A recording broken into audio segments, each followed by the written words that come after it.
ధనుష్ ఖాతాలో మరొక హిట్ పడింది. సో ఇప్పటి వరకు ఆయన సినిమాలన్నీ కూడా మనం చూస్తూ వచ్చాం. ప్రతి ఒక్క సినిమా కూడా ఒక డిఫరెంట్ టైప్ ఆఫ్ స్టోరీని ఎంచుకొని అదేవిధంగా సమాజానికి ఏదో ఒక రకమైనటువంటి మంచి మెసేజ్ ఇచ్చే సినిమాలే ధనుష్ గారు చేస్తూ ఉంటారు. ఆయన యొక్క క్యారెక్టర్కి ఆయన బాడీ పర్సనాలిటీకి సెట్ అయ్యేటటువంటి కథలు ఆయన ఎంచుకుంటూ ఉంటారనమాట. సో అవి కూడా ఎప్పుడూ కూడా ఒకే రకంగా కాకుండా చేసిన ప్రతి ఒక్క సినిమాలో కూడా ఏదో ఒక డిఫరెంట్ టైప్ ఆఫ్ స్టోరీ ఉంటుంది. సో ఆ విధంగా ప్రేక్షకులందరినీ కూడా కట్టిపడేస్తూ ఉంటాడన్నమాట. సో ఇప్పుడు కర సినిమాతో మన అందరి ముందు కూడా రాబోతున్నారు. రేపు అంటే ఏప్రిల్ 30కి సినిమా గ్రాండ్గా రిలీజ్ కాబోతుంది. సో ఇలాంటి సందర్భాల్లో కొంతమంది మేము సినిమా చూసాము అని చెప్పేసి సినిమా గురించి గొప్పగా చెప్తూ ఉన్నారు.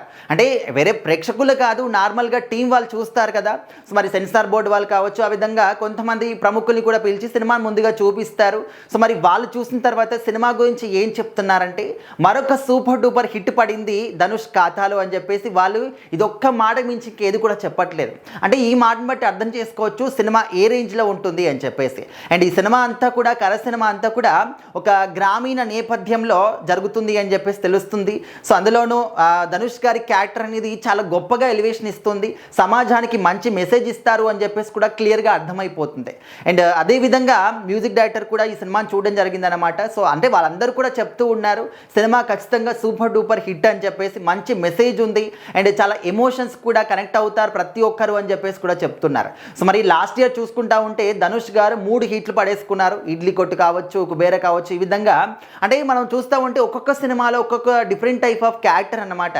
సో మనం చూడొచ్చు ఇడ్లీ కొట్టు సినిమాలో ఎంత మంచి ఎమోషన్స్ వర్కౌట్ అవుతాయి అని చెప్పేసి. సో అది చిన్న సినిమానా పెద్ద సినిమానా, పెద్ద డైరెక్టరా చిన్న డైరెక్టరా అని కాకుండా ఒక స్టోరీని మాత్రం పర్ఫెక్ట్గా ఎంచుకుంటారు ధనుష్ గారు. సో ఆ విధంగా చాలామంది కూడా సినిమాలను ఇష్టపడుతుంటారనమాట.